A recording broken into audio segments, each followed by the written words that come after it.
No one can tell you today how humanity reduces global warming.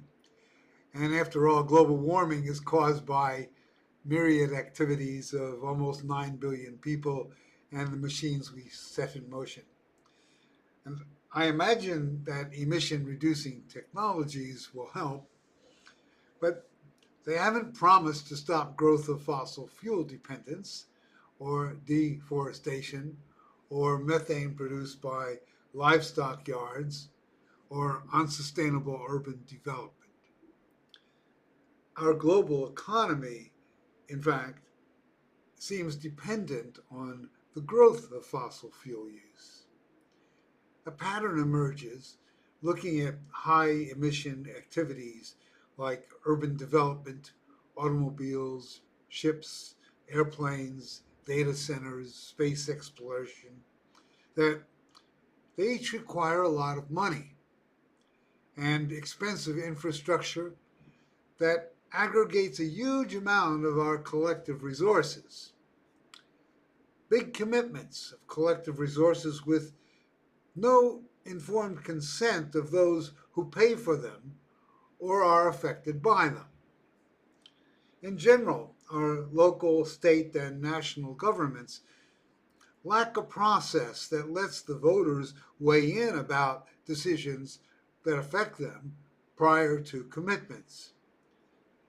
Cloud technology makes this possible, but changing how our government works, although it may be a good idea, is extremely difficult. As George Carlin suggested, I would put my money on the asteroid.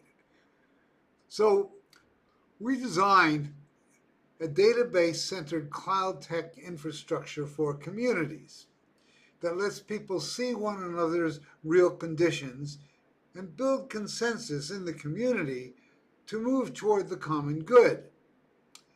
Why communities? Because communities do not typically raise armies. However, they have stopped wars. They do that by organizing and making themselves difficult to ignore. The Boston Tea Party comes to mind, and the anti war movement in the 1960s.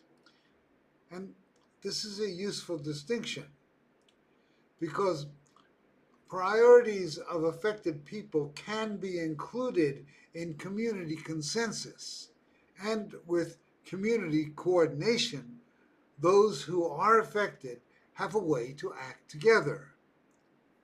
We call this database centered infrastructure Coordinated Action Networks, or CAN, because it can coordinate local action. And the action it coordinates includes emission reductions and sustainable development. Now, we're not asking you to believe in a miracle here or a theory. We are demonstrating cloud technology that gives people in communities choices where they live and work to make CAN action oriented. So it's launched with a community wide event, which is unusual for technology deployments. Residents, teachers, students, professionals, grassroots organizations participate in adapting the platform specifically for their community. People input their needs. They envision their community in 5, 10, and 20 years, and they hear how others in their community are thinking and what they're agreeing about and disagreeing about. An AI note taker keeps track of this, but their secure polling confirms what they actually agree on.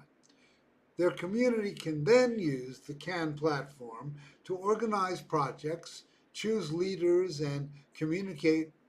They can get support for their ideas and new enterprises. They can crowdfund and track outcomes, revise goals, launch an energy co-op or a bank, organize childcare, build a road, build or unbuild a dam, landscape a park, create an emergency network.